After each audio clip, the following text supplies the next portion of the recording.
Hi hello welcome to G8 news. Reservations వల్లనే దేశం నాశనం అవుతుంది. రిజర్వేషన్స్ వల్ల పోయిన ప్రాణాలు నీట్ పేపర్ లీక్ వల్ల పోయిన ప్రాణాల కంటే కూడా చాలా ఎక్కువ. రిజర్వేషన్ హటావో ఆందోళన్, ఈ మూడు వ్యాఖ్యలు కూడా ఈ వారం రోజులుగా భారతదేశంలో సోషల్ మీడియాలో విపరీతంగా సర్క్యులేట్ అవుతున్నటువంటి అంశాలు. మరి రిజర్వేషన్స్ నిజంగానే దేశ భవిష్యత్తును అంధకారంలోకి తీసుకెళ్తున్నాయా? రిజర్వేషన్స్ వల్ల దేశ యువత ప్రమాదంలో ఉన్నారా అనే అంశాలని, అసలు రిజర్వేషన్స్ ఎందుకు అవసరం లేదా అవసరం లేకుండా ఉండాలంటే దేశంలో ఎలాంటి మార్పులు రావాలి అనే అంశాలన్నీ మాట్లాడడానికి ప్రస్తుతం మన దగ్గర ఉన్నారు శ్రీకాంత్ ఓయూ. తన మాటల ద్వారా, తన పాటల ద్వారా, తన రాజకీయ విశ్లేషణల ద్వారా, తను ఇచ్చేటటువంటి రెస్పాన్స్ ద్వారా పొలిటికల్గా తను ఒక మైలేజ్ని అందుకున్నాడు. మరి ఆయన అభిప్రాయాల్ని తెలుసుకుందాం. హలో అండి, నమస్తే. So first of all reservations గురించి ఒక బేసిక్ ఐడియా. రిజర్వేషన్స్ గురించి ఎంత చదువుకున్న వాళ్ళు ఉన్నా కానీ వాళ్ళకి ఒక ఐడియా ఉండదు. బట్ సింపుల్గా ఒక ఐడియా ఇవ్వడానికి మీరు ఏం చెప్తారు? రిజర్వేషన్ అనేది కొన్ని వేల సంవత్సరాలుగా ఒకటే వర్గాన్ని కొన్ని వర్గాలు దోపిడీ చేసుకోవడం వల్ల, ఆ వర్గాన్ని అంటరానితనం ఆధారంగా వాళ్ళు ఊరవతలు పెట్టడం వల్ల డాక్టర్ బాబాసాహెబ్ అంబేద్కర్ బ్రిటిష్ వారితో ఫైట్ చేసి, ఈ దేశంలో నాయకులతో కూడా ఫైట్ చేసి అస్పృశ్యత ఆధారంగా కొద్దిగా ముందుకు పోవడానికి వాళ్ళకు రిజర్వేషన్ కల్పించారు. అసలు ఫస్ట్ దేశంలో రిజర్వేషన్ అనుభవించింది ఎవరు? బ్రాహ్మణ్స్. 1874లో మహారాష్ట్రలో హెరిడిటస్ అని ఒక యాక్ట్ ద్వారా అంతకుముందుకు ప్రభుత్వంలో ఏ ఉద్యోగులు ఉన్నా కూడా బ్రాహ్మణులు అని చెప్పి వాళ్ళు రిజర్వేషన్ తీసుకున్నారు. దానికి వ్యతిరేకంగా డాక్టర్ బాబాసాహెబ్ అంబేద్కర్ ఫైట్ చేసిండు. ఆ రిజర్వేషన్ ఏమని చెప్తుంది? బ్రాహ్మణులు అంటే ప్రభుత్వ ఉద్యోగాలు, టాప్ ఉద్యోగాలను మొదలు పెట్టుకుంటే ఏ ఉద్యోగమైనా బ్రాహ్మణులు చేయాలి, కింది వర్గాలు ఏం చేయాలి, కింది వర్గాలు పారిశుద్ధ పనులు ఇంకా వేరే వేరే పనులు చేయాలని చెప్పి బ్రాహ్మణులు రిజర్వేషన్ అనుభవించారు. దానికి వ్యతిరేకంగా డాక్టర్ బాబాసాహెబ్ అంబేద్కర్ అన్ని ఉద్యోగాలలో కూడా కింది వర్గాల వాళ్ళు ఉండాలని చెప్పి రిజర్వేషన్ తీసుకొచ్చింది. రిజర్వేషన్ అంటే ఏంది? ఒక ఉదాహరణ, ఒక తల్లికి ఇద్దరు కొడుకులు పుట్టిరనుకో, ఆ పుట్టుకతోని ఇద్దరు ఎవరు జ్ఞానవంతులు కాదు. వాళ్ళు పెరిగే క్రమంలో వాళ్ళు నేర్చుకున్న దాన్ని బట్టి జ్ఞానవంతులు అవుతారు. ఇప్పుడు అప్పర్ కమ్యూనిటీ వాళ్ళు పుట్టుకతోనే సకల సౌకర్యాలు ఉంటాయి, కింది వర్గాల వాళ్ళకు సౌకర్యాలు లేవు. కాబట్టి ఏం చేయాలి? వాళ్ళకు కొద్దిగా రిజర్వేషన్ ఉంటే వాళ్ళు దాన్ని అందిపుచ్చుకొని పైకి వచ్చిన వాళ్ళు ఉంటారు. డాక్టర్ బాబాసాహెబ్ అంబేద్కర్ అంటే గొప్పవాడు ఉండే, దేశంలో చదువుకున్నాడు. మరి అంబేద్కర్ అంత పెద్ద మీద ఆయన పుట్టింది కిందికి వచ్చింది, అట్టడి వర్గాలు ఉన్నాయి కదా, ఆయన కూడా వచ్చింది. మరి కాబట్టి రిజర్వేషన్ ఫస్ట్ ఈ దేశంలో అనుభవించింది బ్రాహ్మణులు. పుట్టుకతోనే 3 వర్గాల రిజర్వేషన్ ఉంటుంది. బ్రాహ్మణులు, క్షత్రియులు, వైశ్యులు. పుట్టుకతోనే వ్యాపారం వాళ్ళెట్లా చేసుకోవాలి అంటే కింది వర్గాల వాళ్ళకి తెలియలేదా? చెప్పు. పురోహితం వాళ్ళెట్లా చేసుకోవాలి? కింది వర్గాల వాళ్ళకి తెలియలేదా? క్షత్రులు అంటే వాళ్ళే పరిపాలన చేయాలా? కింది వర్గాల పరిపాలనకి అవకాశం లేదా? మరి ఎవరు రిజర్వేషన్ అనుభవించాడు? వాళ్ళే. ఇప్పుడు ప్రతిసారి వాళ్ళు రిజర్వేషన్ నేర్స్తారు కదా. పుట్టుకతోనే పురోహిత్యం ఉంది కదా, మరి వాళ్ళకి చదువు ఎందుకు? వాళ్ళ పిల్లలకు పంతులు చెప్పుకోమను, వాళ్ళ పిల్లలను మంత్రం చదువుకోమను. పుట్టుకతోనే వైశ్యులకు వ్యాపారం ఉంటుంది కదా, వాళ్ళ పిల్లలను వ్యాపారం చేసుకోమని, చదువు ఎందుకు? ఆ మాట చెప్తే ఇప్పుడు మళ్ళీ దళితులు కూడా వాళ్ళ కుల వృత్తులే చేసుకోండి, చర్మంతో చేయాల్సినటువంటి ఉత్పత్తులనే ఉత్పత్తి చేయండి అంటారు కదా. ఇప్పుడు నేను ఏమంటున్నామంటే రిజర్వేషన్లు కేవలం మాకు సంపద లేదు, ఏది లేదు, అసలు ఈ దేశంలో మూలవాసులకి ఈ దేశం మీద అధికారం లేదు కాబట్టి వీళ్ళు పైకి రావాలని చెప్పి బ్రిటిషర్లు ఇచ్చారు. వాళ్ళు చేయలే మాకు. నేను ఏమంటాను, మా వృత్తి అంటే మా చేయడానికి గలీజ్, మీ వృత్తి అద్భుతమైన వృత్తి కదా. నువ్వు మాకు అర్థం కాని భాషలు చెప్పినప్పుడు నీకు ముందు నిడుతుంది కదా, మరి నీకు మాకు చాలా తేడా కదా. అది మేము చెప్పదలుచుకున్నాం. ఇప్పుడు ఎవరు చేసే పని వాళ్ళు చేయాలని చెప్తారు కదా. వేరే సంవత్సరం మీరు ఆ పని ఎందుకు చేయాలి, మేము ఈ పని ఎందుకు చేయాలి? ఇప్పుడు వర్షాకాలం కదా, 4 నెలలు దాటిపోతుంది కదా, వర్షాకాలంలో ఆ పనులు వాళ్ళని చేయమన్నారు కదా, మనం వాళ్ళ పనులు చేద్దాం. మరి చెప్పు. రిజర్వేషన్లు అనేది మాకు ఎవడు ఇచ్చిన భిక్ష కాదు. అది మీరు వేల సంవత్సరం నుంచి మా శ్రమను, మా సంపదను మీరు దోసుకున్నారు కాబట్టి బ్రిటిషర్స్, డాక్టర్ బాబాసాహెబ్ అంబేద్కర్ కొద్దిగా వీళ్ళకి అవకాశం ఇవ్వాలని చెప్పి మాకు అవకాశం కల్పించారు. దాంతో మేము ముందుకు వచ్చినాం తప్ప రిజర్వేషన్ అనేది మాకు వీళ్ళ భిక్ష కాదు, వీళ్ళకి మాకు రిజర్వేషన్ ఏం సంబంధం. అసలు ఈ దేశంలో రిజర్వేషన్ అనుభవించింది ఎవడో చూపెట్టి నాకు. ఎస్సీల జనాభా ఎంత? 22%. వాళ్ళు ఎంత వాటా ఉంది? 15% రిజర్వేషన్ అనుభవిస్తారు వాళ్ళు. ఆదివాసుల జనాభా, ఎస్టీల జనాభా 15%, వాళ్ళకి ఎంత? 7%. ఈడబ్ల్యూఎస్ ఎంత? 1%. వాళ్ళ రిజర్వేషన్లు ఎంత? 10%. బీసీలు ఎంత? 27%. వాళ్ళ రిజర్వేషన్ ఎంత? 50%. మహిళలు ఎంత? వాళ్ళ మహిళలకు ఎంత రిజర్వేషన్? 33% ఉంది. మరి ఈ దేశంలో రిజర్వేషన్ అనుభవించేది ఎవడు? రిజర్వేషన్ అట్టవా అంటారు, మరి ఎవరికి వ్యతిరేకంగా నిజమిస్తారు? ఎవరు అసలు రిజర్వేషన్ అనుభవించింది ఎవరు? చూపెట్టు, ఒక్కరు చూపెట్టు. ఈడబ్ల్యూఎస్ పేదల రిజర్వేషన్ పంచారు. మరి పేదలు, రెడ్లు, అప్పర్ కమ్యూనిటీలు అంతా పేదలైనప్పుడు వాళ్ళు ఉన్నది 1%, వాళ్ళు 10% ఇచ్చినప్పుడు మరి రిజర్వేషన్ వ్యతిరేకంగా ఎవరు పోరాటం చేయాలి మరి ఈ దేశంలో? ఓకే, సరే, రిజర్వేషన్ అనేది సరే ఎవరైతే అట్టడుగు వర్గంలో ఉన్నారో వాళ్ళని కొంచెం అప్లిఫ్ట్ చేయడానికి అంబేద్కర్ గారు ఇచ్చినటువంటి ఒక హక్కు అని అనుకుందాం మరి. కానీ ఆయన కూడా సర్టెన్ పీరియడ్ వరకే ఉండాలి అని చెప్పిండు. ఇప్పుడు ఎందుకు ఎప్పుడు ఎస్సీ ఎస్టీలకే రిజర్వేషన్స్ అంటే ఎస్సీ ఎస్టీలే ఎందుకు గుర్తొస్తున్నారు మరి? ఎందుకు ఎప్పుడు వాళ్ళకే హక్కు, రిజర్వేషన్ అంటేనే ఇంకా వాళ్ళకి అన్ని ఫలాలు వాళ్ళకే ఉండాలనేటటువంటిది ఒక బొమ్మ ప్రతి ఒక్కరి బ్రెయిన్లో వస్తుంది. రిజర్వేషన్ హటావో అనేది కూడా ఒక రకంగా ఈరోజు దళితుల మీద తిరుగుబాటుగానే ఈ సమాజం కూడా ఆలోచిస్తుంది. ఆ ఆలోచన వల్లనే ఇప్పుడు ఈ మూమెంట్ అనేది అందరు ఎంకరేజ్ చేస్తున్నారు. ఈడబ్ల్యూఎస్ రిజర్వేషన్ పోతుంది అని చెప్పేసి కొంచెం కామన్ సెన్స్ ఎవరికి ఉన్నా వాళ్ళు రిజర్వేషన్ హటావోని ఎంకరేజ్ చేయరని నేను అనుకుంటా. ఎందుకు మరి అట్లా? ఇప్పుడు మీరు అన్నారు డాక్టర్ బాబాసాహెబ్ అంబేద్కర్ కొన్ని రోజులు ఉన్నారు. డాక్టర్ బాబాసాహెబ్ అంబేద్కర్ 10 సంవత్సరాలు రిజర్వేషన్ ఉండాలని చెప్పినది. రాజకీయ రిజర్వేషన్లు, తర్వాత వైద్యం మళ్ళీ విద్యలు వచ్చినాయి, ఉద్యోగాలు వచ్చినాయి రిజర్వేషన్. డాక్టర్ బాబాసాహెబ్ అంబేద్కర్ 10 సంవత్సరాల రిజర్వేషన్ ఉండాలని చెప్తే మరి 78 సంవత్సరాలు దేశం స్వాతంత్రం వచ్చింది. మరి కులహత్యలు ఎందుకు జరుగుతున్నాయి? కులాల మీద దాడులు ఎందుకు జరుగుతున్నాయి? ఇంకా కులం ఎందుకు పోలే? ఇంకెన్ని రోజులు కులాన్ని పెంచి పోషిస్తారు? చెప్పాలి కదా ఈ లెక్కలన్నీ. ఎస్సీ ఎస్టీలకి రిజర్వేషన్ అన్ని ఫలాలు అనుభవిస్తున్నట్టే అసలు రిజర్వేషన్ అస్పృశ్యత ఆధారంగా వచ్చింది, ఆర్థిక ఆధారంగా రిజర్వేషన్ వచ్చిందా? రాలే కదా. అస్పృశ్యులు వీళ్ళు ఊరుకు దూరం ఉన్నారు కాబట్టి వీళ్ళకి అవకాశం ఇవ్వాలని చెప్పి అస్పృశ్యత ఆధారంగా రిజర్వేషన్ ఇస్తే మీరు ఆర్థికంగా 3 లక్షల 10 లక్షల వరకు ఉన్నారు, మీరు రిజర్వేషన్లు ఇచ్చారు. మరి తప్పు మీది కదా. ఇప్పుడు అందరు రిజర్వేషన్ అనుభవిస్తారు కదా. ఇప్పుడు ఈ దేశంలో కొత్తగా రాలే. ఇప్పుడు సిజేపీ ప్రొటెస్ట్ చేయడం వల్ల ఉద్యమం సక్సెస్ కావడం వల్ల వీళ్ళు రిజర్వేషన్ హటావో అని తీసుకొచ్చారు. మీకు ఉదాహరణ చెప్తా. మండల్ కమిషన్ వచ్చింది ఈ దేశంలో. మండల్ కమిషన్ వస్తే మండల్ కమిషన్ ఉద్యమం దేశవ్యాప్తంగా ఉద్యుక్తమైతే ఎల్కే ఆధ్వర్యం ఏం చేసిండు? కమండల్ మిషన్ తీసుకొచ్చి ఆయన రథయాత్ర పెట్టిండు. అంటే ఇప్పుడు కాదు, బీజేపీ ఆర్ఎస్ఎస్ ఎప్పుడైనా కూడా కింది వర్గాల వారు ఉద్యమాలు చేస్తే, కింది వర్గాల వాళ్ళు ప్రభుత్వం తిరుగుబాటు చేస్తే దాని వ్యతిరేకంగా ఇంకో ప్రోగ్రామ్ తీసుకుంటుంది. ఇది బీజేపీ పార్టీ తీసుకున్న ప్రోగ్రామే కదా. మనం ఎందుకు దీన్ని ఆ కోణంలో చూడకూడదు? సరే, ఇది రాజకీయంగా బీజేపీ తీసుకుంటున్నటువంటి ఒక ఎత్తుగడ అనుకుంటే, మీరు ఇందాక అన్నారు కులహత్యలు ఇంకా ఎందుకు ఆగలేదు అని చెప్పేసి. నాకు వచ్చేటటువంటి డౌట్ ఏంటంటే, ఇప్పుడు రిజర్వేషన్స్ అనేటటువంటి ఒక ప్రక్రియ వల్లనే కదా కులాలు అనేటివి మనకు తెలుస్తున్నాయి. అంటే ఇది డివైడ్ అండ్ రూల్ పాలసీ లాగానే ఈ రిజర్వేషన్స్ కనిపిస్తాయి. రిజర్వేషన్స్ పెట్టుకున్నది ఎందుకు? సో వీళ్ళు ఎస్సీలు, వీళ్ళు బీసీలు, వీళ్ళు ఓసీలు అని చెప్పేసి ఆ డివిజన్ని క్రియేట్ చేసాడు ఎందుకు? రిజర్వేషన్ పోతే కులం అనే ఫీల్ కూడా పోతుంది కదా. ఈ ఇండిఫరెన్సెస్ అన్నిటిని రిజర్వేషన్ వల్లనే మీరు కోరుతున్నారు. కులం ఇంకా బలపడుతుంది రిజర్వేషన్ వల్ల అని వినిపిస్తోంది. ఇప్పుడు రిజర్వేషన్ వల్ల కులం బలపడుతుందంటే ఫస్ట్ కులం ఉందా, రిజర్వేషన్ ఉందా? కులం ఉంది. కులం ఆధారంగా రిజర్వేషన్. మరి మీరు ఎప్పుడు కూడా కులాన్ని పొడగొట్టాలి దేశం కానీ మీరు ఎందుకు ఆలోచన చేయలే? మీకు రిజర్వేషన్ ఎప్పుడు వచ్చింది? ఇండిపెండెంట్ ముందు వచ్చింది. కులం ఎప్పుడు వచ్చింది? 4000 సంవత్సరాల దేశంలో కులం బలం ఉంది కదా. మరి కులాన్ని వ్యతిరేకంగా మీరు ఎందుకు పోరాటం చేయరు? ఇప్పుడు కులం లేదు కదా. ఇప్పుడు కులం ఎక్కడ ఉంది? కులం లేకపోవడం వల్ల ప్రణయ్ని చంపేసింది, కులం లేకపోవడం వల్ల మాలపండి సూర్యపేట చంపింది, మంత్రి మధుకర్ను చంపింది. ఇవన్నీ ఏ విధంగా చంపారు చెప్పండి. అంటే మీరు 1-2 కేసెస్ ని తీసుకొని దాదాపు దేశంలో బీజేపీ అధికారంలోకి వచ్చిన తర్వాత 80% కుల హత్యలు ఎక్కువ జరిగినాయి. ఉత్తరప్రదేశ్ జరుగుతున్నారు రెగ్యులర్గా. బీజేపీ పాలిత రాష్ట్రాలలో విపరీతంగా హత్యలు జరుగుతున్నాయి. మన కళ్ళకు కనబడతలేవా? అసలు మన కనీసం సిగ్గుండాలి దేశ ప్రజలకు. ఈ దేశాన్ని ప్రేమిస్తున్నారని చెప్పేవాళ్ళు నిన్న మన ఆంధ్రజ్యోతి పత్రికలు ఏం రాశారు? 80% మంది వాళ్ళ కులాన్ని పిల్లల్ని పెళ్లి చేసుకుంటారట. మరి ఇది చెప్పండి, దీని కాన్సెప్ట్ చెప్పండి.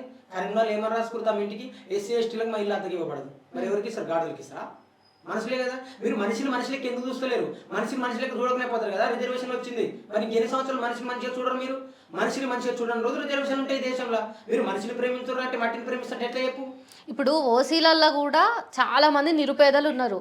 అదేదో కులాధారంగా కాకుండా ఆర్థిక పరంగా వాళ్ళకు ఉన్నటువంటి ఆర్థిక వనరులను బేస్ చేసుకొని రిజర్వేషన్స్ ని మనము మళ్ళీ ఎడిట్ చేసుకోవచ్చు కదా. ఇప్పుడు ఆల్రెడీ బీజేపీ వచ్చిన తర్వాత ఈడబ్ల్యూఎస్ రిజర్వేషన్ వాళ్ళకి ఇచ్చింది. పేదలు కూడా ఇచ్చారు కదా. పేదలు ఉన్నారని ఇచ్చారు. ఇప్పుడు రెడ్డి అని చెప్పి మీరు మాట్లాడారు కదా. అదే రెడ్డి మరి పేద అని చెప్పి కింది వర్గాల బిడ్డను మరి పెళ్లి చేసుకుంటాడా? చేసుకోడు కదా.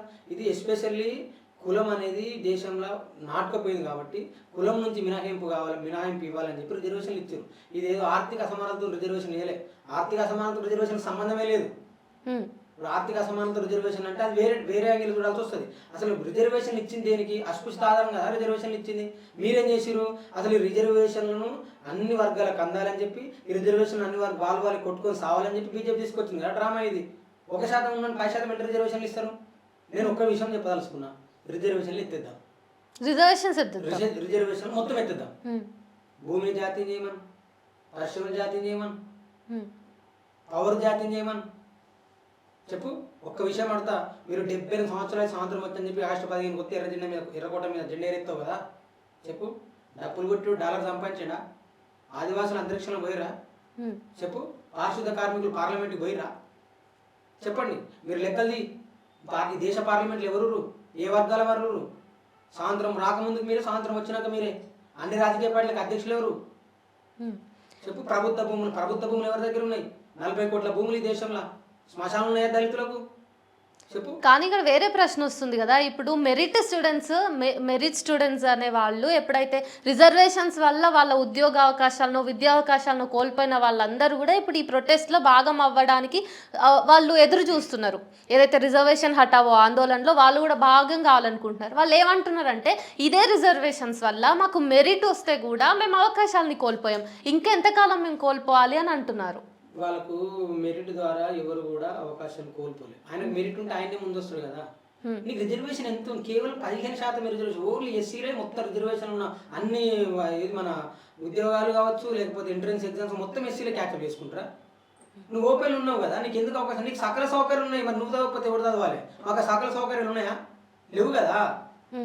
చెప్పు. సో సకల సౌకర్యాలు ఉన్నాయని నువ్వు కూడా వెనుకబడి అంటున్నావు. నీ మెరిట్ ఏది? మా మెరిట్ కంటే ఎక్కువనా? ఇప్పుడు మనం మాకు ఒక్క అవకాశం ఉంటుంది, ఏముంటుంది మాకు? కేవలము ఎగ్జామ్ రాసినంత వరకు అవకాశం ఉంటుంది. తర్వాత ప్రతి నేర్చుకోవాల్సిందే కదా, మేము నేర్చుకునే కదా మేము పైకి రావాల్సింది. కానీ కొంతమంది ఏం మాట్లాడతారు అంటే 35 మార్కులతో పాస్ అయినోడి ఆ డాక్టర్ తోటి నువ్వు వైద్యం చేయించుకుంటావా అనేటటువంటి కౌంటర్ క్వశ్చన్ వేస్తారు కదా. మరి అట్లాంటి 35 మార్కులు ఆయన కన్నా 35 మార్కులు వచ్చాయి, మాకన్నా 35 మార్కులు వచ్చినాయి. మరి మీరు మేనేజ్మెంట్ కోటా కింద మరి 1000 కోట్లు కూడా సీట్ కొంటారు, మరి ఆయన దగ్గర కూడా చేయించుకోవాలి. వాళ్ళ దగ్గర డబ్బులు ఉన్నాయి కదా. వాళ్ళ దగ్గర డబ్బులు ఉన్నాయి అంటే వాళ్ళ దగ్గర డబ్బులు ఉన్నాయి కాబట్టి కొనుక్కుంటా. అదే మరి రిజర్వేషన్ అంటే ఇది. ఈయన డబ్బులు లేవు, ఈయన చదువుకొని ముందుకు రావాల్సిందే. 35 మార్కులకు 35 మార్కులు. అసలు విషయం తెలుసా, అద్భుతమైన నైపుణ్యం మన దగ్గర ఉంటుంది. వాళ్ళ దగ్గర నైపుణ్యం ఎక్కడిది? నేను ఒక్క మాట్లాడతా. 1 ఎకరాన్ని అర్ధ ఎకరం కావచ్చు, మన తల్లి నడుముంచి నాట్లేస్తుంది. వాళ్ళని ఏమని చెప్పి వాళ్ళ నైపుణ్యం ఏం తెలుస్తుంది? చెప్పు. 1000 ఎకరాలు 100 ఎకరాలు మనల్ని నాగలు బట్టి దున్నుతారు. మరి దున్నడానికి భూమి ఎందుకు లేదు? నైపుణ్యం ఎందుకు లేదు? వీనికంటే నైపుణ్యం మనకి ఎక్కువ ఉందా? మన మంగళూరు కావచ్చు, సాకులు కావచ్చు, వాళ్ళు ఇంత ముందుకే ఎంబీబీ డాక్టర్ చదివిరా? వాళ్ళు మహిళలంతా వాళ్ళు డెలివరీ చేసారు కదా, వాళ్ళకంటే నైపుణ్యం ఎక్కువ. నీ నైపుణ్యం ఏది? నైపుణ్యం ఎవరికి ఉంది దేశంలో? నైపుణ్యము శ్రామిక వర్గాలకు ఉంది కదా నైపుణ్యము. నైపుణ్యం లేని పట్టుకుని నైపుణ్యం అంటారు. అదొక డ్రామా కదా మీరు వృద్ధిందంతా. శ్రామిక వర్గాల కంటే ఎక్కువ నైపుణ్యం ఉందా మీకు?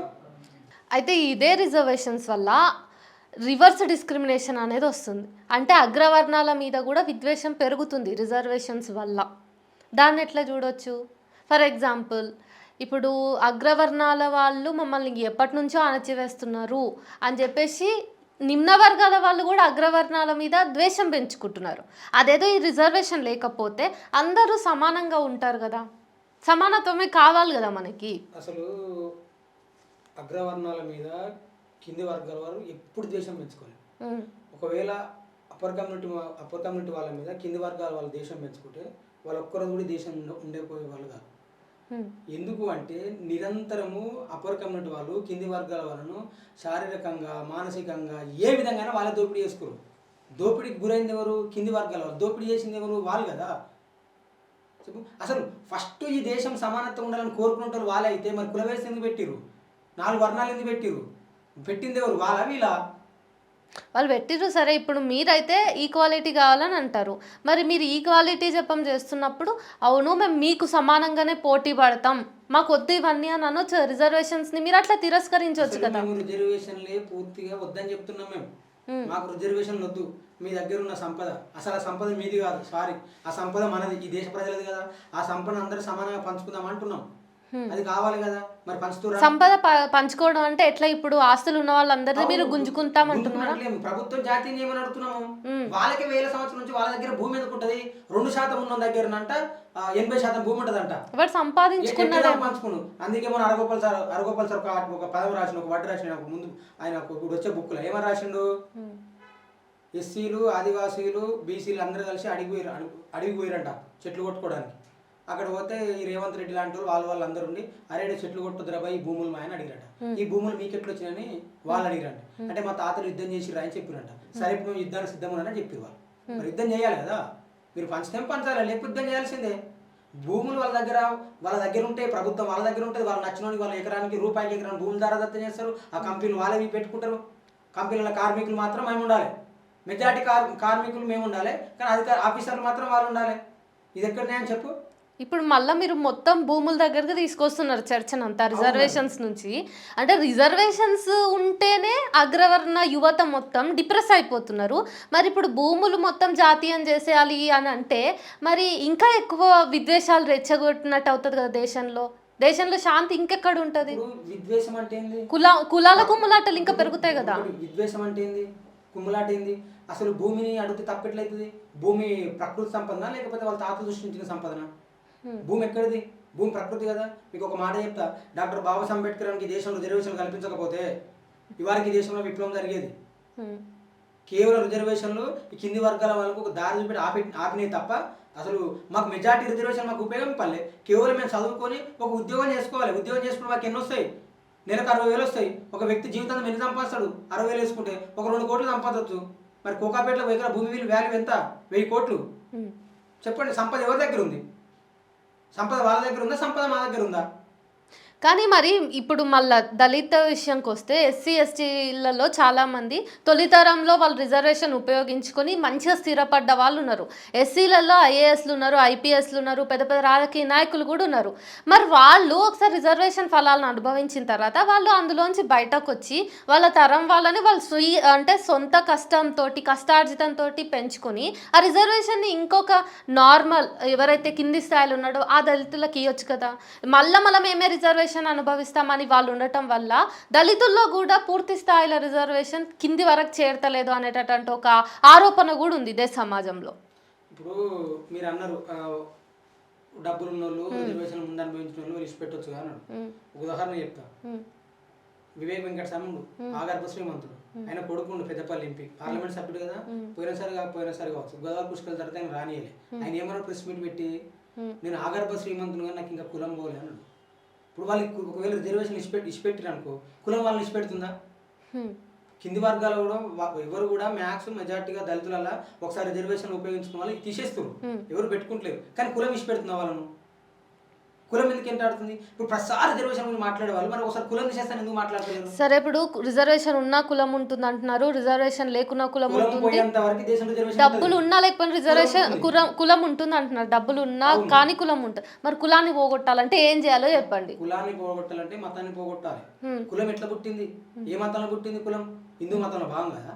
హిందూ మతం గురించి మాట్లాడే ప్రతిసారి రిజర్వేషన్ మాట్లాడతారు. ఇప్పుడు మనం హిందూ మతం గురించి మాట్లాడితే మనము యాంటీ నేషనల్ అవుతాం. కానీ ఇప్పుడు హిందూ మతాన్ని మోస్తున్నదే ఎస్సీ ఎస్టీలు కదా ఎక్కువ శాతం. మరి నేను ఏమని చెప్తున్నాను, ఎందుకు మోస్తున్నారు? మార్క్స్ ఏమన్నాడు? మతం ఒక మతం అన్నాడు. మనకు అది తెలియదు కదా. అలిశెట్టి ప్రభాకర్ ఏమంటాడు? జనారణ్యంలో పెంచి పోషించబడే మతం పులి, దానికి ఆకలైనప్పుడు నువ్వు నేను కథం అని చెప్పిండు. ఇప్పుడు నరేంద్ర మోడీ, అమిత్ షా, ఆర్ఎస్ఎస్ ఆ పులి అనే మతాన్ని పెంచి పోషిస్తారు. వాళ్ళకి అవకాశం ఉన్నప్పుడు ఆ పులి ఏం చేస్తుంది? ఏదో ఒక వర్గాన్ని తింటుంది. ఇప్పుడు ఎన్ని వర్గాల మీద దాడి తినలేదు చెప్పండి. ఇప్పుడు అగ్రవర్ణ యువతకి రిజర్వేషన్సే మా శత్రువులు, రిజర్వేషన్స్ వల్లే మాకు నష్టం అనే సోయి వాళ్ళు కలిగించుకుంటున్నారు. అది కరెక్టా తప్ప అనేది పక్కన పెడితే, కానీ ఎందుకు మరి దళిత యువత మతం అనేది మమ్మల్ని మింగేసే పులి అని చెప్పేసి వాళ్ళు గ్రహించకుండా మతానికి సంబంధించిన నినాదాల్లో ఆ విద్వేష కుట్రల్లో వీళ్ళే ఎందుకు ఎప్పుడు సమాధవుతున్నారు? అందుకే మేము ఏమంటున్నాం అంటే మా యువకులు మనసులు మావులే, కానీ వాళ్ళ మెదడు మాది కాదు. వాళ్ళ మెదడు బ్రాహ్మణంతో నింపిరు కాబట్టి వాళ్ళకి ఏం గుర్తొస్తుంది? మతమే గుర్తొస్తుంది. ఇప్పుడు నా మీద తెల్లారలు వేసే కావచ్చు, నీ మీద కావచ్చు, ఎవరి మీద కామెంటర్స్ అంటే ఎవరు? అపరగా ఉండాలా? మన వర్గాల వాళ్ళకి తెలియదు కదా. తెలియకనే తెలుసుకున్న రోజు వాళ్ళు బయటకు వస్తారు కదా. బయటికి రావాలని కదా మన లాంటి వాళ్ళు ప్రతిసారి మాట్లాడేది. చెప్పు, వేలాది మంది ఇప్పుడు మన జెండాలు కావచ్చు, మన పార్టీ నినాదాలు కావచ్చు, ఎవరు మోస్తురు? మన వాళ్ళే మోస్తురు కదా. వాళ్ళు మోస్తురా? మరి మన వాళ్ళు బయటకు వస్తేనే కదా దాన్ని తెలుసుకోవాల్సింది. మన వాళ్ళు బయటకు వచ్చిన రోజు వాళ్ళకు నిజాన్ని తెలుసుకున్న రోజు వాళ్ళేంది మనం ఏంది అప్పుడు తెలుస్తా. అంతవరకు దాకా మన వాళ్ళు వాళ్ళ భక్తులే ఉంటారు. సరే, ఇప్పుడు మన వాళ్ళు అని మీరు అంటున్నారు. సరే, దళితులకి కులం అనేది పోయి ఆ స్పృహ పోయి లేకపోతే ఈ విద్వేషాలని వాళ్ళు రియలైజ్ అవ్వాలంటే ఏం చేయొచ్చు? ఇప్పుడు వాళ్ళు రియలైజ్ కావాలంటే దానికి కొద్దిగా టైం పడుతుంది. ఇప్పుడు మొన్న జంజీ చూసారు సిజేపీ. అసలు ఒక పార్టీ అంత పెద్ద మీటింగ్ పెట్టాలంటే కొన్ని లక్షలు కొన్ని కోట్లు ఖర్చు పెడుతుంది. మరి ఎందుకు వాళ్ళు స్వచ్ఛందంగా వచ్చారు? ఏది కూడా కాలము తనకు అనుకున్నప్పుడు ఖచ్చితంగా వీళ్ళంతా జ్ఞానవంతులు అయినప్పుడు ఖచ్చితంగా వాళ్ళ మీద తిరుగుబాటు చేస్తారు. ఇప్పుడు కొత్త కులం అనేది ఇన్ని సంవత్సరాలు ఎట్లుండే ఇప్పుడు కొద్దిగా రూపాంతరం చెందింది కదా. ఇప్పుడు కులం ఏమైపోయింది, ఇంటి గోడలకు వచ్చింది. ఇంట్లో గోడలు రాసుకుంటారు కదా ఎస్సీ ఎస్టీలకి ఇయ్యమని. మా వాళ్ళు అవన్నీ తెలుసుకోవాలి. అవన్నీ తెలిసిన రోజు ఖచ్చితంగా ఏందనేది బయటపడుతుంది. అంతవరకు దాకా మా వాళ్ళు మతం మాది ఇప్పుడు కాదు కదా, కొన్ని వేల సంవత్సరాల నుంచి మతం మత్తులేరు కదా మా వాళ్ళంతా. బ్రాహ్మణిదాన్ని మోస్తుంది ఎవరు? మేమే కదా. ఎస్సీలు ఎస్టీలు బీసీలే కదా బ్రాహ్మణిదాన్ని మోసేది. బ్రాహ్మణిదాన్ని పునాది ఇది మతం కదా, హిందూ మతం కదా. సరే, ఇప్పుడు మీరు రిజర్వేషన్ హటావో మూమెంట్కి మీరు అపోజిట్గా ఏమంటున్నారు, భూముల్ని జాతీయం చేయాలంటున్నారు. కానీ ఇందాకనే మీరు అన్నట్టుగా దళితుల్లోనే చాలామంది యువత బ్రాహ్మణికల్ మైండ్ సెట్తో ఉన్నప్పుడు మరి మీకు మద్దతు వస్తుందని మీరు ఎట్లా అనుకుంటున్నారు? భూములు జాతీయం అయితే అని ఎట్లా అనుకుంటున్నారు? ఈయనే తెలిసింది కదా, ఇప్పుడు రిజర్వేషన్లు పోతున్నాయని తెలిసినాక కూడా మా వాళ్ళు ఎందుకు మద్దతు ఇయ్యరు? ఖచ్చితంగా మద్దతు ఇస్తారు. ఇప్పుడు ఇన్ని రోజులు ఎక్కడనో మండింది మంట, ఇప్పుడు మా ఇంట్లో మండుతుంది కదా. ఇప్పుడు మాకు తెలియాలి కదా బాధ. ఖచ్చితంగా రిజర్వేషన్లు తీసేస్తున్నప్పుడు దళిత యువకులు మొత్తం ఏకమవుతారు. అసలు రిజర్వేషన్లు దళితులకు సంబంధం లేదు. దేశంలో అన్ని వర్గాల రిజర్వేషన్లు అనుభవిస్తారు. ఈడబ్ల్యూఎస్ కింద అగ్రవర్ణ యువకులు అనుభవిస్తారు. సో వాళ్ళు కూడా ఇప్పుడు ఈడబ్ల్యూఎస్ కింద అనుభవిస్తున్న వాళ్ళు కూడా ఈ రిజర్వేషన్ హఠావో ఆందోళనకి వ్యతిరేకంగా నిలబడతారు దళితులతో సమానంగా మీరు అనుకుంటున్నారా? గుర్తుపెట్టుకోండి, ప్రతి ఒక్క రిజర్వేషన్ల మీద మాట్లాడుతున్నారు. ఏ ఉద్యమం వచ్చినా దానికి వెనుక రాజకీయ పార్టీలు మళ్ళీ రిజర్వేషన్ కాడ తీసుకొస్తాయి. ఒకవేళ మీరు ఈ దేశాన్ని ప్రేమించే వాళ్ళైతే అది ఆర్ఎస్ఎస్ కావచ్చు, బీజేపీ కావచ్చు, కాంగ్రెస్ కావచ్చు, ఏ పార్టీ కావచ్చు, మీరు ఈ దేశాన్ని ప్రేమించిన వాళ్ళైతే మరి కులం పోవాలి, మతాలు పోవాలి, మనసులో సమానం ఎందుకు మాట్లాడతలేరు మీరు? ఓన్లీ రిజర్వేషన్లే పోవాలి, మరి కులం ఉండాలా? మీ స్లోగన్ ఉంది కదా, గడప దాటితే హిందువులం, గడప దాటితే ఏమంటారుగా మీ స్లోగన్. గడప లోపల హిందువులం, గడప దాటితే గడప లోపల కులం, గడప దాటితే హిందువులం. అంటే కులం ఉండాలి, రిజర్వేషన్ తీసేయాలి. అంటే కులం పరంగా ఇప్పుడు కులహత్యలు జరగాలి. మావాడు ఒకవేళ ఆలను ప్రేమించి మా వాళ్ళని చంపాలి. అంటే మీరు ఏం చెప్పదలుచుకుంటారు? రిజర్వేషన్లు ఎత్తేసి దళితులు మరొకసారి ఉసకొత వద్దాం అనుకుంటారా? రిజర్వేషన్ పడి ఏడుస్తున్నారు కదా. వేల సంవత్సరం నుంచి భూముల మీద, అధికారం మీద, కంపెనీల మీద, సర్వం మీద, ఈ భారతదేశం మీద సర్వ హక్కులు మీకే ఉన్నాయి కదా. మరి మేమేమని చంపాలి? అంటే మీరు ఇంకా ఎన్ని సంవత్సరాలు 78 సంవత్సరాలు రిజర్వేషన్లు వచ్చి 400 సంవత్సరాల నుంచి సంపద మొత్తం మీ చేతులు ఉంది, అధికారం మీ చేతులు ఉంది. నిన్న మొన్న కదా మేము బయటకు వచ్చింది. మేము వెనకన పోతే ఏడిపోతున్నారు అంటే ఊళ్ళే పోతున్నాం అంటే ఊళ్ళకి రానియలే మమ్మల్ని 2 సంవత్సరాలు. సరే, ఇప్పుడు మీరు ఫైనల్గా రిజర్వేషన్స్ మాత్రం తీసేసినా పర్లేదని అంటున్నారు. తీసేయచ్చు. 1000% రిజర్వేషన్లు తీసేయరి, భూములను జాతీయం చేయరి, భూములను పంచుర్రి, సంపదను పంచుర్రి. సంపదను భూమిని మొత్తం పంచిన తర్వాత కులాన్ని తీసేయరి. ఇంకప్పుడు మాకు రిజర్వేషన్లు ఎందుకు? సరే, కొంచెం సేపు ఈ టాపిక్ పక్కన పెడితే, ఈ సీజేపీ పార్టీ ఏదైతే నీట్ లీక్ మీద పనిచేసిందో దేశవ్యాప్తంగా ఒక జెన్జీ ఉద్యమం క్రియేట్ అయింది. అయితే ఆ జెన్జీ ఉద్యమము ఇప్పుడు మనం అడాప్ట్ చేసుకుంటే తెలంగాణలో ఆ జెన్జీ ఉద్యమం స్ఫూర్తితోటి తెలంగాణ యువత ఏ సమస్యల మీద పోరాటం చేయాలి అంటే ఇక్కడ ఉన్నటువంటి సమస్యలు ఏంటి? అసలు తెలంగాణ మొత్తం కూడా సమస్యలే ఉంది. ఒక మాట చెప్తా, తెలంగాణ తెచ్చినా అన్నట్టు కేసీఆర్ 10 ఏళ్ళ పరిపాలన చూసి ఇచ్చినా అని చెప్పిన కాంగ్రెస్ 3 ఏళ్ళ పరిపాలన. తెచ్చినైనా మార్పు లేదు, ఇచ్చినైనా మార్పు లేదు. విద్యా వైద్యం మారిందా? విద్యా వ్యవస్థ మారిందా? 4000 స్కూళ్ళు మూసిండి. ఆయన కొన్ని మూసిండు, ఈయన కొన్ని మూసిండు. వైద్యం మారిందా చెప్పు? ఒకసారి మన గాంధీకి కానీ ఉస్మానియా కానీ ఎక్కడ పోతే తెలుస్తుంది. తెలంగాణ యువత కొట్లాడాల్సిన ప్రధాన సమస్యలు ఇవి. ఇప్పుడు ఆయన ఇంటిగ్రేట్ స్కూల్ కట్టిస్తున్నాడు. ఇంటిగ్రేట్ స్కూల్ ఆయన మనమడు చదువుకుంటాడా చెప్పు? మీరు మీ మన్మన్లు మీ పిల్లలు కదా, మా పిల్లలతో చదువుకుంటే అప్పుడు కదా సమానత్వం. ఎట్లా ప్రభుత్వ బడులు ఉన్నా అందులో వాళ్ళ మన్మన్లు చదువుకోరు కదా. వాళ్ళు ఎవరి కోసం కడుతున్నారు? అదొక డ్రామా చెప్పు. దానికోసమే కడతారు తప్ప ఏదో పేద పిల్లలకి ఇట్లా కట్టినమని చూపించి వాళ్ళ మనమల్ని ఇట్లా అంతా అమెరికాలో అక్కడ చదువుకుంటారు తప్ప మనతో చదువుకోరు. ఇప్పుడు జెన్జీ యువత తెలంగాణ కొట్లాడాల్సింది విద్యా వైద్యం మీద ప్రధాన దృష్టి పెట్టి ప్రధానమైన డిమాండ్ ఈ 2 డిమాండ్ల మీద కొట్లాడాలి. ప్రజలందరూ విద్యా వైద్యం సమానత్వంగా అంటేనే బాగుంటుంది. ఇప్పుడు రిజర్వేషన్ అని చెప్పారు కదా, రిజర్వేషన్ మాట్లాడే వాళ్ళంతా మరి దేశంలో సమానత్వం లేదు, అసలు మన వాళ్ళందరూ సమానంగా ఒకటే స్కూల్ అని చెప్పి ఎందుకు మాట్లాడరు? మీరు రిజర్వేషన్ అట్టమని మాట్లాడు. మీ ఎజెండా ఏదో చెప్పమను. ఓన్లీ రిజర్వేషన్ దళితులకి ఎత్తేసి మిగతా వర్గాలు ఉండాలని కోరుకుంటారా? సమానత్వం లేని రిజర్వేషన్ ఉంటే ఎంత పోతే ఎంత? ఇన్ని సంవత్సరాలు కూడా ఇప్పుడు సమానత్వం సాధించలేదు దేశము. ఏం సాధించింది దేశం? ఏం పురోగతి సాధించింది? రోజు కులహత్యలు కావచ్చు, ప్రేమహత్యలు పెరుగుతున్నాయా తగ్గుతున్నాయా? ఎన్ని చూస్తారు? మన కరీంనగర్ కూడా పోయినట్టుగా మీరు. మరి హిందూ టైగర్ పరిపాలించే ఎంపీ ఉన్న ఏరియా పోయి చూడాలి, ఏం నడిచింది? కులం కనబడట్లేదు స్పష్టంగా. ఎప్పుడు కూడా దళితుల మీద ఏడ్చలేదండి. 1000 సంవత్సరాల నుంచి దళితులను అణచవేసి, దళితులు తొక్కేసి, దళితులు ఊరవతల నుంచి ఇంకా కూడా తెల్లారులేసి సిగ్గు లేకుండా దళితుల మీద పడేటువంటి దళితులు మీకు మనసులో కనబడతలేరా? ఇప్పుడు దళితులే కదా అగ్రవర్ణాల మీద ఏడుస్తున్నారు అనేటటువంటిది వినిపిస్తుంది. ఎవరు చెప్పి ఏడుస్తున్నారు? నాకైతే ఎడగానే వాళ్ళు ఏడుస్తున్నట్టు. ఇప్పుడు ఎప్పుడన్నా గమనించు, అగ్రవర్ణ పైన దళిత అమ్మాయిని ప్రేమించి పెళ్లి చేసుకుంటే దళితులు చంపేసారు. ఉదాహరణ చూపిస్తారా? అంటే వాళ్ళ కులం పోతుంది, వాళ్ళు అప్పుడు అగ్రవర్ణం అవుతున్నారు అనే ఉద్దేశం వాళ్ళకు ఉంటది కదా. అంటే మరి మేము వాళ్ళని ప్రేమించుకుని ఆమె దళితురాలు అవుతుందా? అగ్రవర్ణం వాళ్ళు ఎట్లా అవుతారు, దళిత వర్గం వీళ్ళు ఎట్లా అవుతారు? ఇది ఇచ్చేంతరం ముచ్చట కాదు గిట్లనా?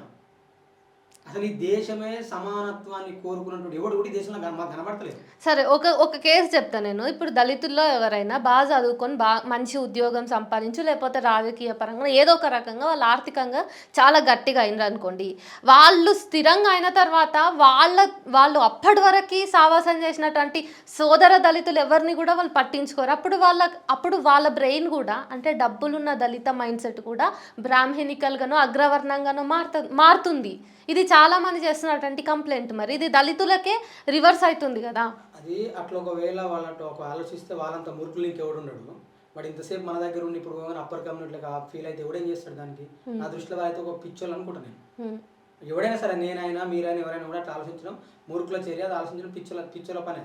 అది మనిషి అంటూ ఎవడు అట్లా చేయొద్దని ఊరుకుంటున్నా. మనమే నిన్నమని ఇక్కడ ఉండి ఇప్పుడు ఆడిపోయిన ఎట్లా మారుతాం? అంటే డబ్బులు వచ్చినాయి కదా, తప్ప అంటున్నా నేను. అది చాలా తప్ప అంట.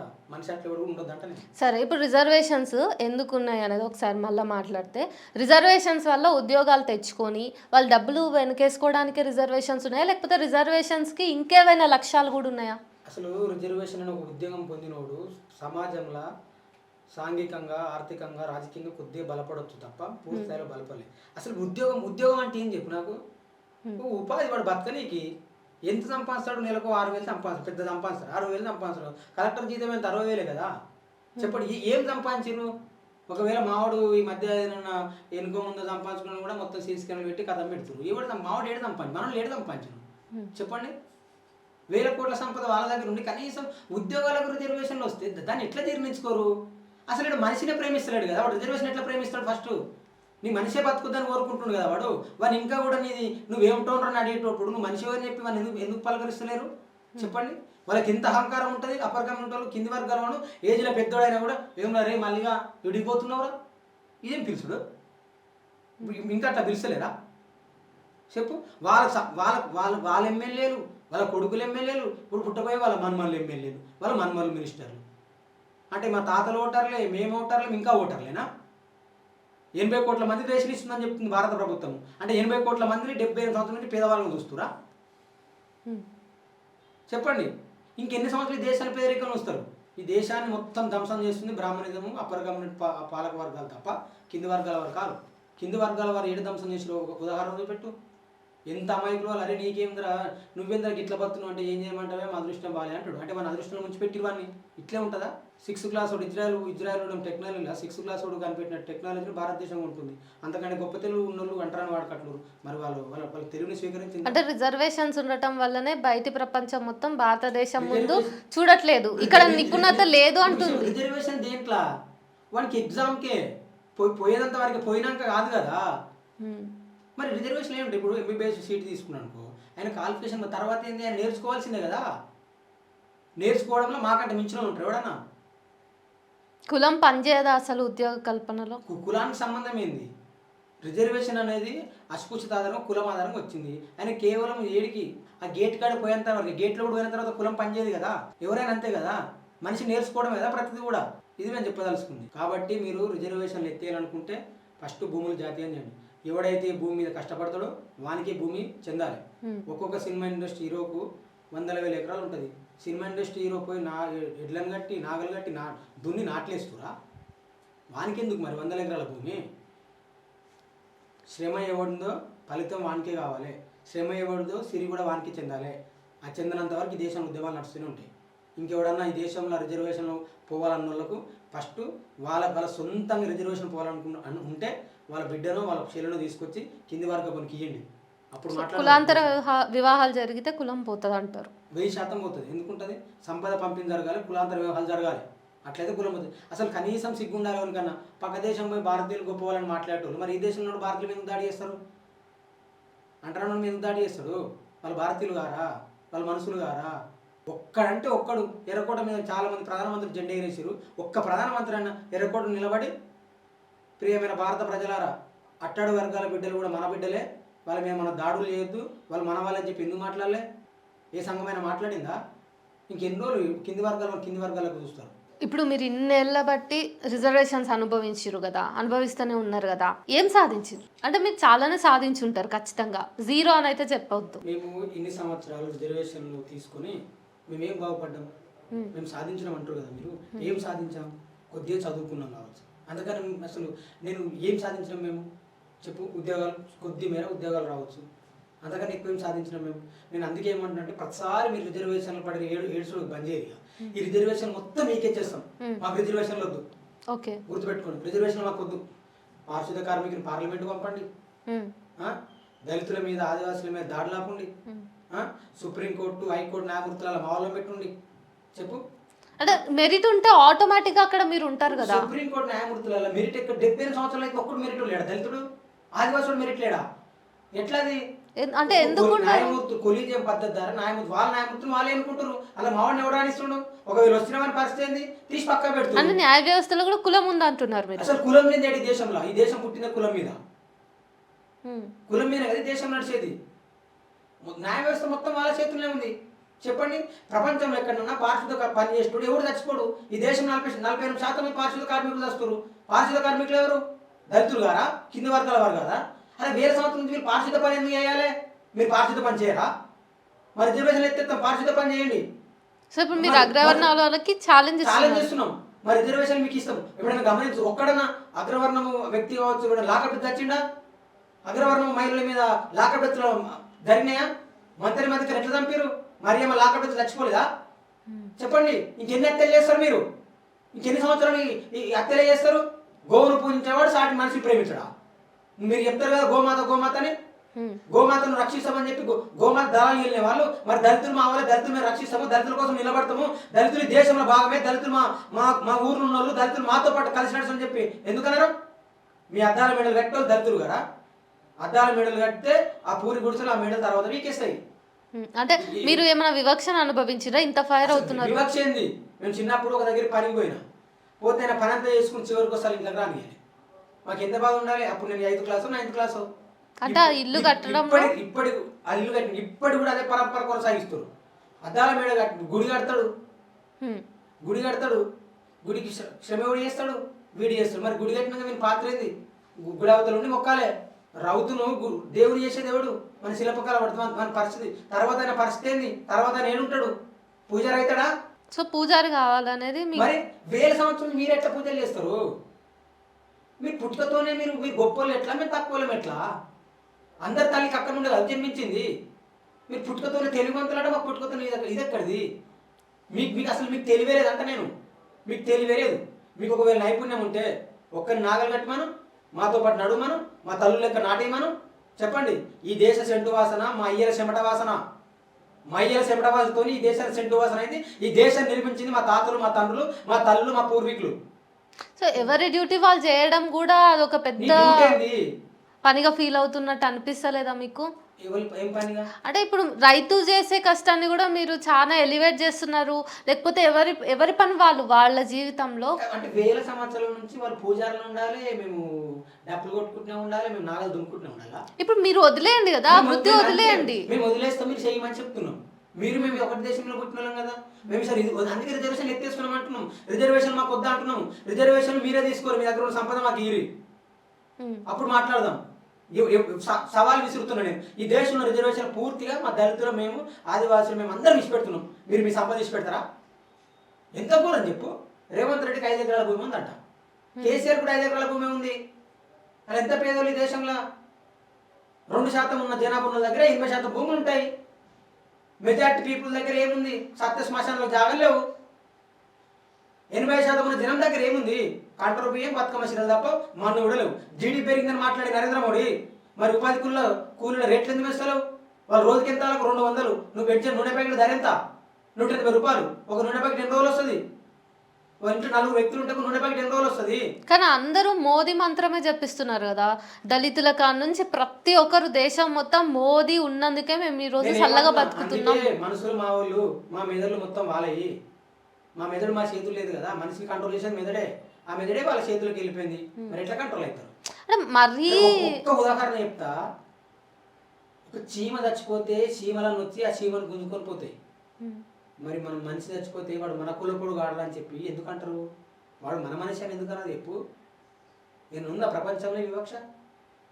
నల్లోళ్ళు అన్న అందరు సమానంగా ఉన్నారు, నల్ల జాతులు మొత్తం సమానమే. కానీ దేశంలో సమానంగా ఏమైనా 2 వర్గ కులాలు ఉన్నాయా? ఇది ఎవడు పెట్టాడు? ఒక కులం ఇంకో కులాన్ని ఎందుకు ప్రేమించదు?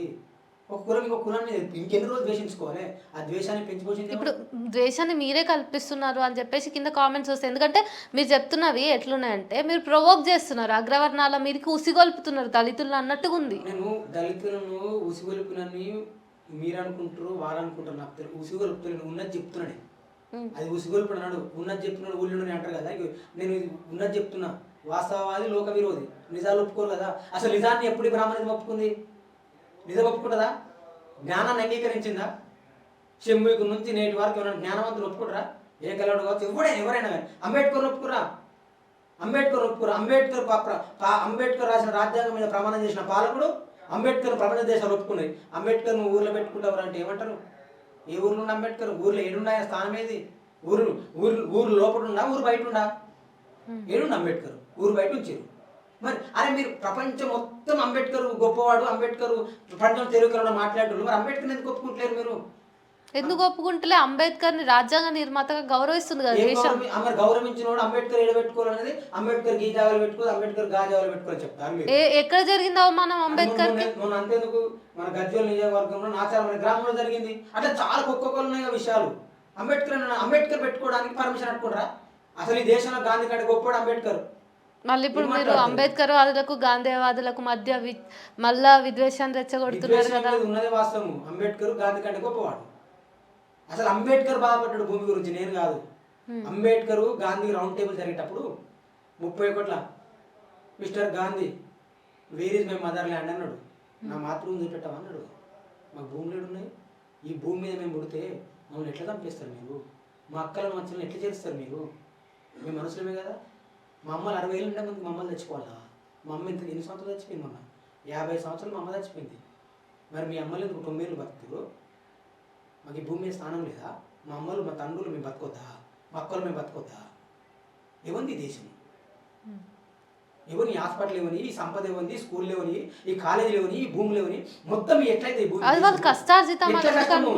నీ అయ్య నాగలు కట్టిడా? మీ అమ్మలు నాటేసిరా? మీ అయ్యలు ట్రాక్టర్కి దున్నిరా? మీ అయ్యలు మందు బస్తాలు వేసిరా? మీ అయ్యలు ఏం చేసిర్రు? మరి మా అయ్యలు ఎందుకు సావాలి? మీ అయ్యలు ఎందుకు బతకాలి? ఎప్పుడన్నా వాళ్ళ స్త్రీకి, అగ్రవర్ణ స్త్రీకి అత్యాచారం జరిగితే 2 రోజుల దేశం మొత్తం అంటుకుంటుంది. కనీసం మా అక్కల మీద మా చెల్లెల మీద చేసిరు సార్, ఒక వినతి పత్రం తీసుకోండి, పోలీస్ అని గేట్ కట్ రానియడు. వాళ్ళ మీద జరిగితే తెల్లారు లాఠీలు వేస్తే, తుపాకు బుల్లెట్లు దిగితే వాళ్ళు చంపేస్తారు. ఇక్కడ నాకు నిజంగా దళితుల మీద ఒక కంప్లైంట్ ఉంది. ఇక్కడ నన్ను దళిత అట్రాసిటీస్ జరిగినప్పుడు మేము రిపోర్టింగ్కి పోయి వాళ్ళ సమస్యలు రిపోర్ట్ చేసినాం అనుకోండి, వాళ్ళు SC/ST అట్రాసిటీ చట్టం కింద కేసుని ఫైల్ చేసేటట్టు కూడా మేము మోటివేట్ చేసినాం అనుకోండి. లేదంటే వాళ్ళు ఫైల్ చేస్తే మేము దాన్ని వీడియోగా చేస్తాం. కానీ 2-3 రోజుల్లో ఏమవుతుందంటే వాళ్ళే కేసుని కాంప్రమైజ్ చేసేసుకుంటారు, చేపిస్తారు. దాన్ని ఎన్నుకునేది ఎవరు? మొత్తం వాళ్ళే కదా.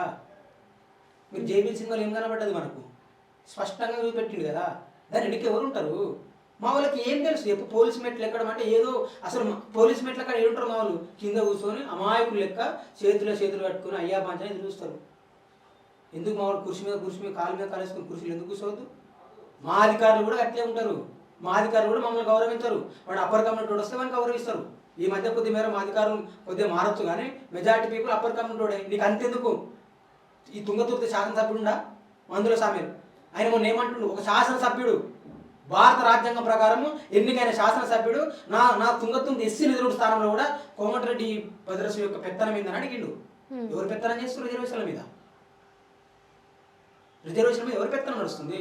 మీ పెత్తనం నడుస్తలేదా? మీ చేతులే, మొత్తం మీ చేతులే ఉండాలా? పేరుకి రిజర్వేషన్లు, మా పరిస్థితి ఏంది?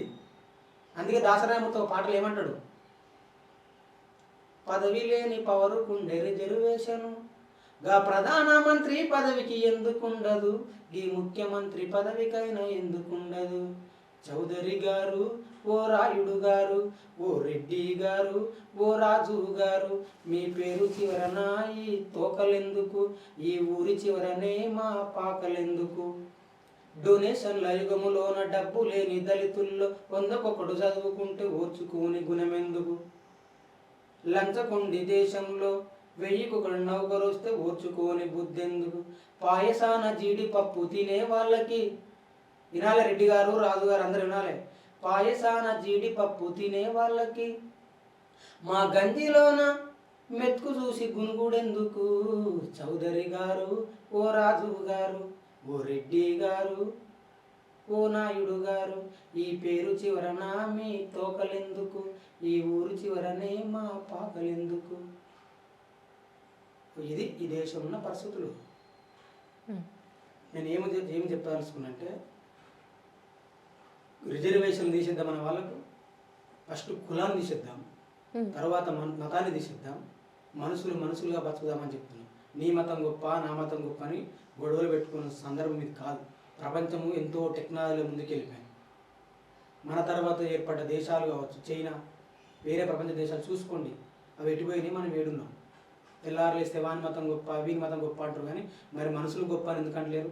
అడు నేనైనా నువ్వని ఎవడైనా మనిషిని ప్రేమించలేని వాడు ఎవడైనా వాడు ఉగ్రవాదే. కులం గురించి మాట్లాడేటప్పుడు ఉగ్రవాదులే. మనుషులను ప్రేమించాలి, మనుషులే గొప్పవాళ్ళు, మనుషులే చివరి వరకు ఉంటారు. ఈ చరిత్ర నిర్మించుకుని కూడా ప్రజలే, మతాలు కాదు, గుర్తుపెట్టుకోవాలి. సో ఫైనల్గా మీరు రిజర్వేషన్స్ వద్దు అని చెప్తూనే పెద్ద టెండర్ వేస్తున్నారు భూములు పంచాలంటున్నారు. ఇది అత్యాశ కదా. ఇప్పుడు నేను ఒక విషయం ఉదాహరణ చెప్తా. ఒక అడవి ఉంటుంది. అడవి ఎవరిది? అక్కడ ఉన్న జంతువులది, అక్కడ ఉన్న ఆదివాసులది. ఆ జంతువుల కాడికి పోయి జంతువులు అన్నీ నిలగొడుతుంటే అవి ఊరుకుంటాయా? చెప్పు. అవి ఏం చేస్తాయి? తిరుగుబాటు చేస్తాయి. ఈ భూమి ఎవరిది? నేను ఒక ఉదాహరణ చెప్తా. ఇప్పుడు రేవంత్ రెడ్డి మనమడు ఉండు, అలా మన్మడికి ఆయన పూరీలు వేసి పెడతాడు. ఆయన మన్మడు కాబట్టి పూరీలు వేసిండు. ఆయన మన్మడు పుట్టుకతోనే ఇప్పుడు ఎంత రేవంత్ రెడ్డి ఆస్తి 33 కోట్లని మనం చూపెట్టాడు. ఆయన 33 కోట్లకు వాళ్ళ మన్మడు కూడా వారసుడు. ఇప్పుడు చంద్రబాబు నాయుడు చూపెట్టేంత 900 కోట్లని చూపెట్టి చంద్రబాబు నాయుడు. ఆయన మన్మడు కూడా 900 కోట్లకు. అంటే మరి మా కొడుకులకు కూలోడేనా? మా కొడుకులకు భూమి ఉండొద్దా? మా కొడుకులకు సంపద ఉందా? అంటే పుట్టుకతో వాళ్ళు ఎట్లా ఆగర్భ శ్రీమంతులు అవుతారు, మీరు పుట్టుకతో పేదలు ఎట్లా అవుతాడు? అందుకే మేము ఏం చెప్పదలుచుకున్నామంటే ఈ దేశంలో ఉన్న అన్ని మా వర్గాలు కావచ్చు మాకు ఏకముడిగా మా రిజర్వేషన్ మొత్తం మీకు ఇచ్చేస్తాము. మేము దగ్గర ఉన్న సంపద మాకు ఇచ్చేయమని అడుగుతున్నాం. 1000 సంవత్సరాలు ఈ సంపదను అనుభవించింది మీరు, మేము అనుభవించలే. మేము మీ దగ్గర జీతగాలు లెక్కన ఉన్నాం. ఇప్పుడు పవన్ కళ్యాణ్ ఉంటాడు. ఆయన పని ఏంది? మొగానికి ఇంత గ్లామర్ వేసుకొని సినిమాలు ఇస్తాడు. ఆయన భూమి ఎంత ఉంది? ఆయన నాగలు బట్టి దుంతాడా? ఏం చేస్తాడు పవన్ కళ్యాణ్? ఆయన ఇండస్ట్రీలో ఇప్పుడు ముఖ్యమంత్రి. ఆయన ఆ పని చేసుకోవాలి. మరి భూమి ఎవరు చేసుకోవాలి? భూమి ఎవరు కష్టపడుతుండో వాడు భూమి చేసుకోవాలి కదా. చెప్పండి. ఇప్పుడు రంగురంగుల బిల్డింగ్ కట్టిస్తారు. ఈ గుడిసెలు ఆ మేడలు కడతాయి. ఆ మేడలే ఈ గుడిసెలు పీకేస్తాయి. ఇగో ఇది దేశంలో ఉన్న పరిస్థితి. పని చేస్తున్న దగ్గరనేమో భూమి లేదు, పని చేయని దగ్గర 100 ఎకరాల 1000 ఎకరాల భూమి ఉంటుంది. ఐఏఎస్లు ఐపీఎస్లు నాలుగు బట్టి దుంతారా? మా ఊర్లో ఒక పంతులు ఉంటాడు. ఈ భూమి అంతా ఉందంటే పంతులు ఇనామంటారు. పంతులమ్మ వచ్చి నాటేసిందా? పంతులు నాగలు పెట్టిండా? పంతులు ఏం చేసినాడు? పంతులు 1000 ఎకరాల భూమి ఉంటుంది. పంతులు కష్టపడి సంపాదించిందేమో. పంతులు ఏం కష్టపడ్డాడు? పంతులు ఒకవేళ కష్టపడితే మా ఇళ్ళకే 4 గంటలు దున్మాన్ పంతులు ఊరికే అయితే అంత భూమి రాదు కదా. ఊరికి వచ్చిందని చెప్తున్నాం మేము. అమాయకమైన ప్రజలను చూసి 1000 సంవత్సరం నుంచి భూమిని వాళ్ళ చేతిలో పెట్టి గుంజుకురు. రాజ్యాధికారం రాని చేత అంతరించిపోతా అంటే డాక్టర్ బాబాసాహెబ్ అంబేద్కర్. రాజ్యాధికారం ఎవరికి వస్తుంది? భూమి ఎవరి చేతులు ఉంటే రాజ్యాధికారం వానికి వస్తుంది. రాజ్యాధికారం 2 సంవత్సరాలు ఎవరు పరిపాలన చేశారు? భూమి నుండే పరిపాలన చేస్తుండు. రేవంత్ రెడ్డికి ఎన్ని ఎకరాల భూమి ఉంది ఇప్పుడు? రేవంత్ రెడ్డి వాళ్ళ తాతనే పోలీస్ పటేల్ అంట. వాళ్ళ అయ్యనో వాళ్ళ తాతను ఎవరు? పోలీస్ పటేల్ అంటే ఏంది? ఆ భూమి ఎవరికి ఎక్కువ ఉంటే వాడు పోలీస్ పటేల్. భూములు ఎవరి చేతులు ఉంటాయో రాజ్యాధికారం వాళ్ళ చేతికి వస్తుంది. భూములు మా చేతుల్లో. కానీ మాకు ఇంతవరకు రాజ్యాధికారం రాలే. రాజ్యాధికారం రావాలంటే భూమి మా చేతి కావాలి. అందుకే రిజర్వేషన్ పడి ఏడ్చే వాళ్ళకి ఒకటే తెలుసుకున్నాం. మా రిజర్వేషన్ మీకు ఇచ్చేస్తున్నాము, మీ సంపద మాకు ఇచ్చేయాల్సిందే. ప్రపంచంలో ఎక్కడైనా పుట్టుకతోని ఆగర్భ శ్రీమంతులు ఎట్లయితారు, వంటరాములు ఎట్లయితారు? ఎకరం భూమి ఉండదా? సస్త శ్మశానంలో దళితుల ఊర్లల్లా వాళ్ళకేమో మహాప్రస్థానాలు, మాకేమో స్థానం లేదు భూమి మీద. కాబట్టి తెలంగాణ రాష్ట్రంలో యువకులందరూ ఒకటే చెప్పదలుచుకుంది, మన రిజర్వేషన్ వాళ్ళకి ఇచ్చేద్దాం, వాళ్ళ భూములు మనం తీసుకుందాం. ఇదే నేను చెప్పదలుచుకుంది. సో ఓయూ శ్రీకాంత్ దగ్గర మాట్లాడిన తర్వాత రిజర్వేషన్స్ మీద మీకు అంటూ ఒక అభిప్రాయం ఏర్పడ్డదని అనుకుంటున్నా. అయితే ఈ రిజర్వేషన్ మూమెంట్ నడుస్తున్న నేపథ్యంలో ఇంకా చాలామంది వాయిసెస్ని మీ ముందుకు తెచ్చే ప్రయత్నం చేస్తా. చూస్తూనే ఉండండి G8 ఇంటర్వ్యూస్.